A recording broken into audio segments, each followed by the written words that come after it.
Kaze mu mwanya bacu bakunzi bacu mudukurikirana turabaha ikaze mu makuru aya kano kanya aho tugiye kubabwira amakuru ariko aravugwa hirya no hino mu mpande z'isi nk'uko bisanzwe. Amakuru yacu no munsi rero tukaba tugiye kuyahera n'ubundi tuza kuyahera muri Ukraine n'Uburusiya, ariko turababwira n'ariko aravugwa muri Cambodia, ndetse turababwira n'avugwa muri Kenya, turababwira ndetse n'avugwa mu Bushinwa. Kaze muri ano makuru ya kano kanya. Muri kino kiganiro cy'amakuru kandi tuza kubashiramo n'amakuru y'imyidagaduro kubera bisanzwe ari muri weekend, rero turabahaye ikaze.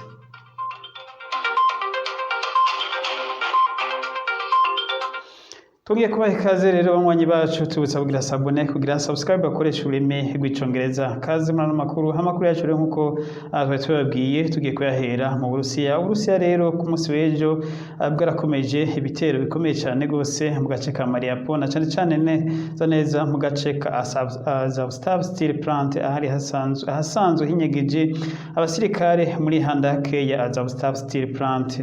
Rero ku munsi w'ejo Uburusiya nubwo Ukraine yari yagirije Uburusiya ko Uburusiya bwase gutanga agahengwe nk'uko bwari bwavyemeje ngo abantu bavanweyo, ko byari byavugwa ko hari hasigaye nibura y'abantu 200 b'abasivile.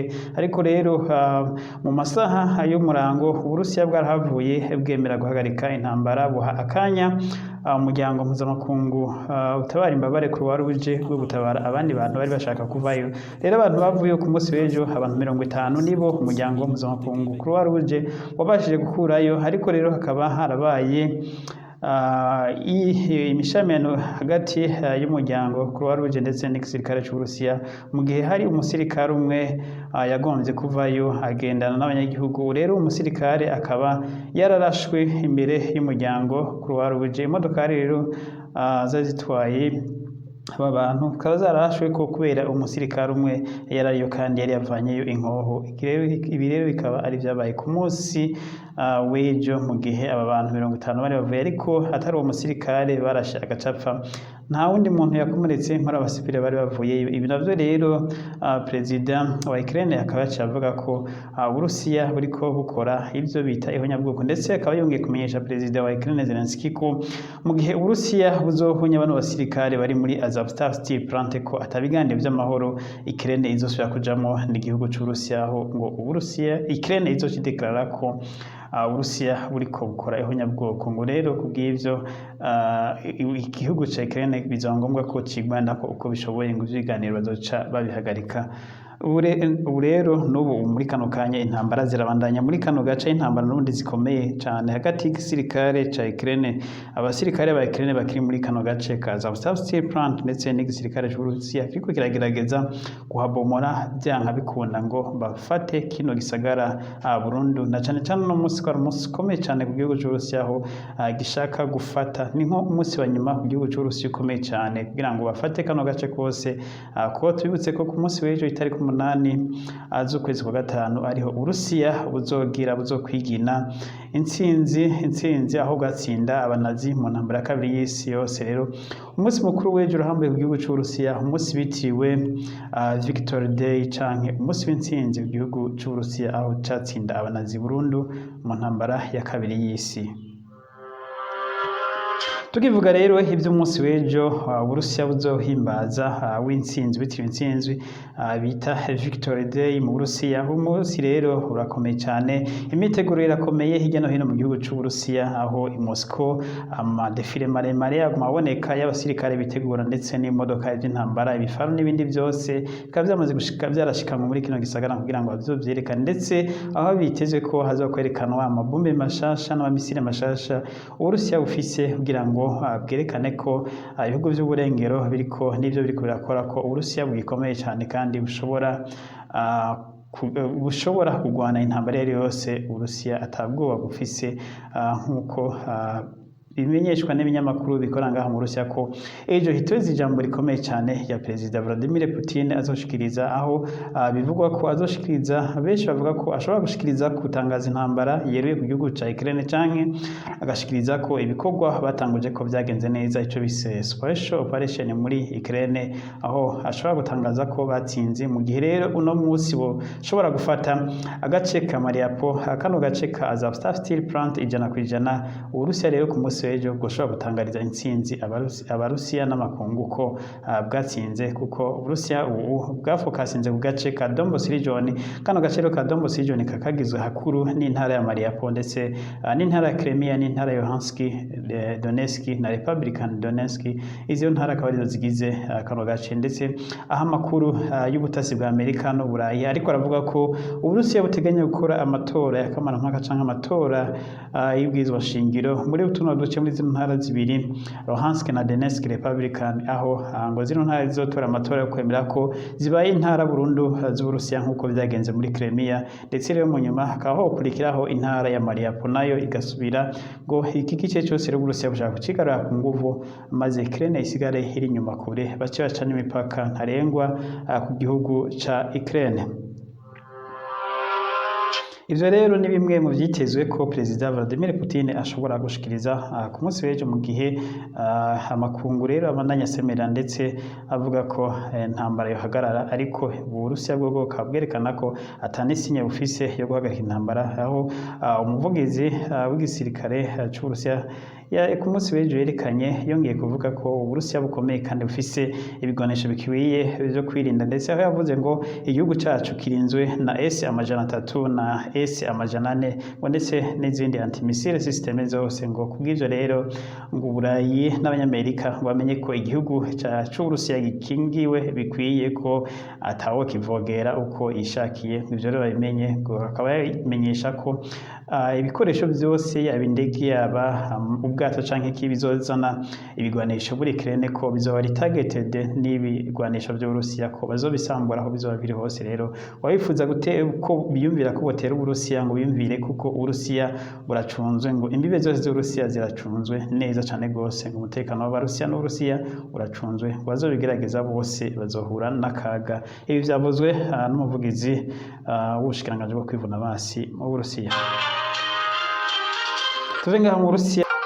Tuve ngaho rero makuru y'Uburusiya na Ukraine, tugende tubabwira ayandi makuru ariko aravugwa muri kano kanya. Amakuru ariko aravugwa muri kano kanya ni mu gihugu ca Sri Lanka, aho kino gihugu rero twari twagiye tubabwira kimaze iminsi mu bihe bigoye cane gose, mu bihe vy'ubukene bukomeye cane. Kino gihugu co mu burengero bwa Aziya, igihugu kimaze igihe cane gose ivy'ubutunzi byifashe nabi. Abantu bari bamaze igihe kinini mu myerekano itandukanye basaba ko perezida yotanga imihoho ndetse n'umushikiranganje wa mbere. Kino gihugu rero ubu amahera yacu yarateye agaciro, ibitaro byarabuze, ibifungurwa, ibintu by'ibanze byose byarabuze kubera atana amahera y'agaciro bagifise menshi.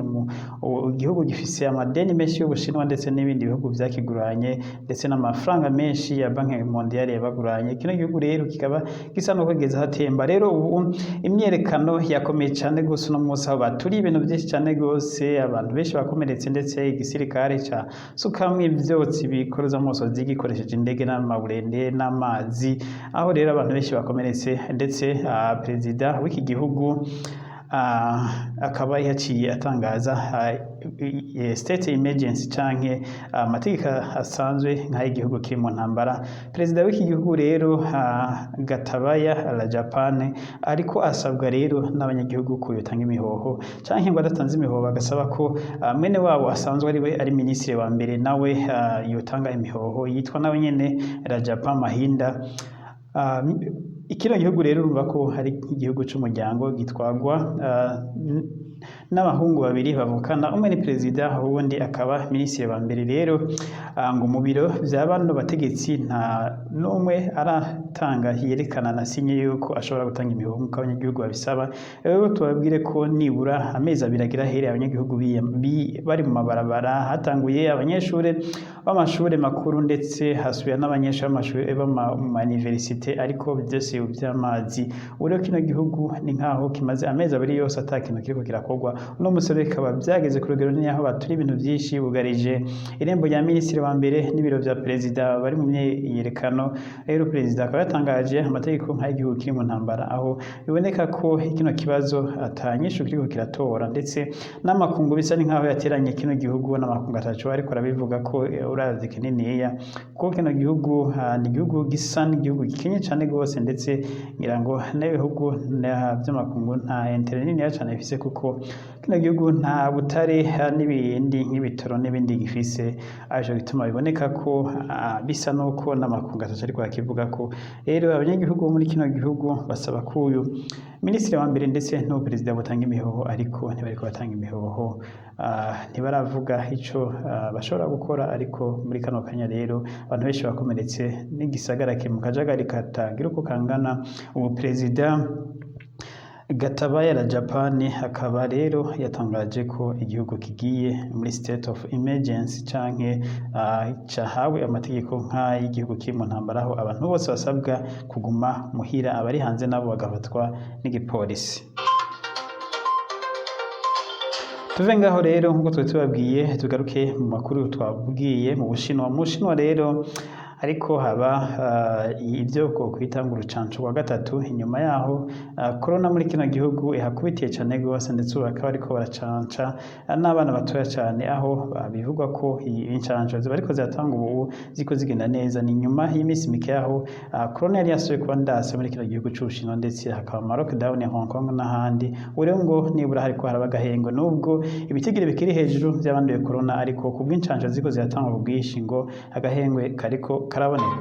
Twivuga nyene amakuru yo ngaha mu Bushinwa. Ubushinwa ku munsi wa kabiri n'uwa gatatu w'indwi bwararungitse nibura amasatelite 6 mw'isanzure canke mu kirere mpuzamakungu, aho Ubushinwa bwarungitse zino satelite buziteye mu kiyaga muri China Sea. Ariho rero ibi bikaba ari ubundi buryo ubundi buhinga budasanzwe, kuko izi satelite zahora zirungika ubundi zitewe ku mastation asanzwe yubatse ku misozi, ariko rero Ubushinwa bukaba bwarashoboye kubaka station mu kiyaga, aho ushobora kurungika zino satelite zivuye mu kiyaga. Ngo rero bukaba ari tekinoloji ikomeye cyane gose Ubushinwa bumaze kugira ko ibindi bihugu bitaragera ko, kuko Ubushinwa bubaye bwa mbere kuba bushobora kurungika satelite bubikoreye mu mastation bwubatse mu kiyaga. Ubushinwa rero ndetse ngo bukaba bufise n'umugambi muremure nk'uko bimenyeshwa n'umushikiranganje ajejwe ivya tekinoloji mu Bushinwa. Ubushinwa bufise umugambi wo kurungika satelite zindi ku kwezi, ndetse ngo no kuzuba, ngo mu gihe Amerika yonyene niyo isa nuko yari isanzwe ifise satelite mu kwezi. Rero ngo n'Ubushinwa buriko buradevelopa izindi satelite zizogendayo zigasangayo isatelite z'Abanyamerika. Tukivuga nyene ivya satelite mu kirere mu rwego mpuzamakungu, satelite zisanzwe zihuriyeko na bose, zihuriyeko n'Ubushinwa ndetse n'Uburayi na Amerika, ngo Uburusiya bwoba busa n'ubugomba kwikura muri iyi porogaramu ya satelite mpuzamakungu bahuriyeko. Cane rero ibigize zino satelite mpuzamakungu, igice kinini yani c'Uburusiya, Uburusiya rero bukaba bugomba gukurako igice cabwo, ariko Amerika ikaba iriko irasaba ko Uburusiya bworindira kugira nibura mu 2032, ariko Uburusiya bwo bukaba bushaka kugera mu 2035, bukaba bushobora gukurayo ibikoresho by'ubusire kuri satelite mu gihe umwe akuye yokuramo akarenge ko yocahagarara. Ibi rero bikaba byotera ibyago ngaha ku isi mu gihe zino satelite zoba zivuye, kuko zino satelite ziri mu bitanga nizo zitanga amakuru y'ibiriko biraba ku isi n'ibigiye kuba, ndetse n'ubushakashatsi bwinshi bw'imiti n'indwara zivugwa biba biciye kuri ino satelite mpuzamakungu ibihugu by'Uburayi na Amerika n'Uburusiya bisanzwe bihuriyeko. Tugivuga rero amakuru tuve hiyo naho tugaruke mu makuru muri Afrika. Nkuko tubabwiye, muri Zimbabwe abategetsi ba Zimbabwe baragirizwa kurya ibiturire vy'imonogoje birenze urugero, ndetse aho umugwi w'inama nshingamateka ujejwe kurwanya ibiturire ukaba wahamagaje perezida Emmerson Mnangagwa ko agomba kwitaba inama nshingamateka vyanga bikunda, maze asigure ukuntu abategetsi be bamwe mu baminisitiri biwe banyuruje amamiliyoni n'amamiliyoni y'amadolari y'abanyamerika mu migambi bari bateguye gukora, bakayinyuza amahera. Rero akaba avuga ngo ntibumva ikituma perezida Emmerson Mnangagwa hacibukana bano baminisitiri, kandi bigaragara ko banyurije amahera cyane gose igihugu, ngo niyaba nawe abifise mu ruhara, ngo inama nshingamateka ishobora nawe nyene kumubogoza akava ku butegetsi. Ayo nayo makuru ariko aravugwa muri Zimbabwe muri kano kanya. muri Kenya naho haravugwa cyane cyane imyamamazo y'amatora azoba itariki 9 z'ukwezi k'umunani. Imigambwe ibiri ikomeye ni abitwa Kenya Kwanza, uyu n'umungano bagiye hamwe imigambwe myinshi, ndetse n'undi mugambwe nawo wa Azimio la Umoja Kenya Alliance, abo nabo kandi bakaba barongowe n'uwitwa Raila Odinga yahoze hari minisitiri wa mbere. Umugwi nawo canke habishize hamwe muri Kenya Kwanza nabo bakaba barongowe n'uwitwa Samuel William Ruto. Aba rero nibo bahanganye cyane cyane mu matora muri Kenya, aho imyamamazo ibandanya. Twivuganye ndetse yani makuru ko aravuga ngaho muri Kenya n'abana b'abanyeshure bashika 4 bafashwe n'igihugu ca Uganda muri Lake Victoria ngo bariko bararoba ifi ku ruhande rwa Uganda, bakaba rero bajanye gufungirwa mu Uganda. Uganda rero kwabwo baciye amande umwe wese y'ibihumbi 14 by'amashiringi y'amanyakenya, no kuvuga nk'amadolari 140. Abana rero bakaba bafungiwe ngo mu prison nkuru ya Uganda. Igihugu ca Kenya cyane cyane abavyeyi babo bakaba basaba ko bano bana barekugwa atakinze gusabwa, mu gihe Uganda bw'ubwo bwavuze ko butazobarekura kuko barenze imbibe baza kuroba mu gihugu ca Kenya. Bano bana rero bari hagati y'imyaka 18 na 24, akaba ari abana 4 ndetse 2 bakaba bari mu mashuri yisumbuye muri Kenya, abandi bakaba baraba abanyagihugu basanzwe. Bano bana bafashwe muri Uganda mu kiyaga Victoria, bajabutse barenganye urubibe rwa Kenya. Turangiriza amakuru rero kuri twe twabemereye by'imyidagaduro, aho tugiye kurabira hamwe intambo zitangaje ndetse intambo ziri interesa twababwiye twabahitiyemo. Ni intambo traditionnelle. Intambo rero ya mbere twahereko ni intambo y'Abarusiya yitwa Sona Lek Dance. Sona Lek Dance rero ni intambo traditionnelle y'Abarusiya. Iyi ntambo rero nkuko mubibona ni intambo ngo Abarusiya batanguye ngo mu myaka ya kera cyane gose, ndetse mu bisekuru n'ibisekuruza iyi ntambo yagiye haba ngo na cyane igihe baba bariko barigina bariko bagira iminsi mikuru ngo mu bwami bwa Soviet Union. Iyi ntambo rero yarakoreshwa cyane gose bakayiririmbira abategetsi ba Soviet Union ngo bakishima mu birori byose. Ino ntambo ya Soni Lek Dance yagiye iboneka mu mico n'imigenzo y'Abarusiya. Intambo igira kabiri twabahitiyemo ni intambo yitwa de Caperia canke yeshi bakunze kuvuga ngo akapera mu rurimi ngira rw'ikirundi, ariko ni de Caperia. Iyi ntambo rero nayo ikaba hari intambo yadutse muri Brazil. Iyi ntambo rero ikaba nayo nyene hari intambo ya kera cyane gose, imaze imyaka myinshi cyane gose, ndetse biboneka kuyikora ni nko gukora siporo. Iyi ntambo rero de Caperia iramenyerewe cyane gose mu gihugu ca Brazil, ikaba ihamaze imyaka myinshi cyane gose. Nkuko mubibona rero barigorora bakivunagura bagasubira.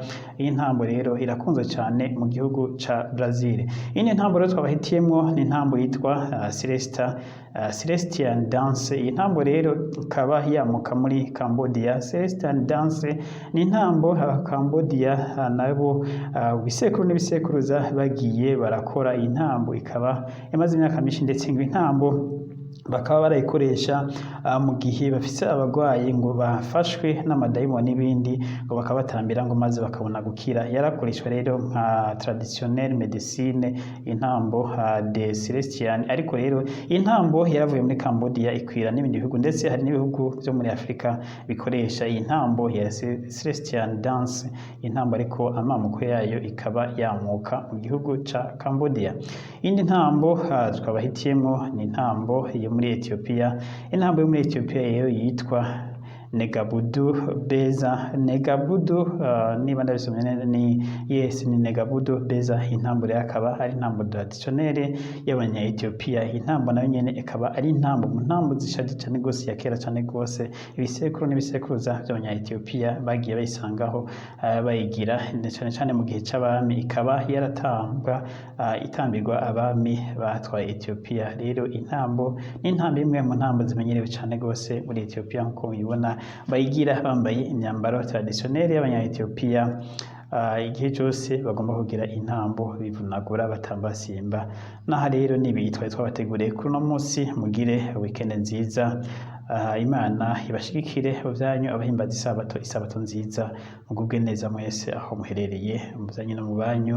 Turaza gusubira mu makuru yo hanyuma twibutsa ko incamake y'amakuru Uburusiya n'ubu bukomeza ibitero muri Ukraine ndetse Uburusiya bukaba buriko bwitegurira umunsi wahariwe intsinzi ku gihugu c'Uburusiya. Rero mwakoze abakurikiranye ano makuru mwese mugire ibihe vyiza, tubusaba kugira sabone kugira subscribe kuri ano channel yacu kugira ngo dukomeze kubana makuru yo hanyuma. Mwakoze mugira comment mugira like na share.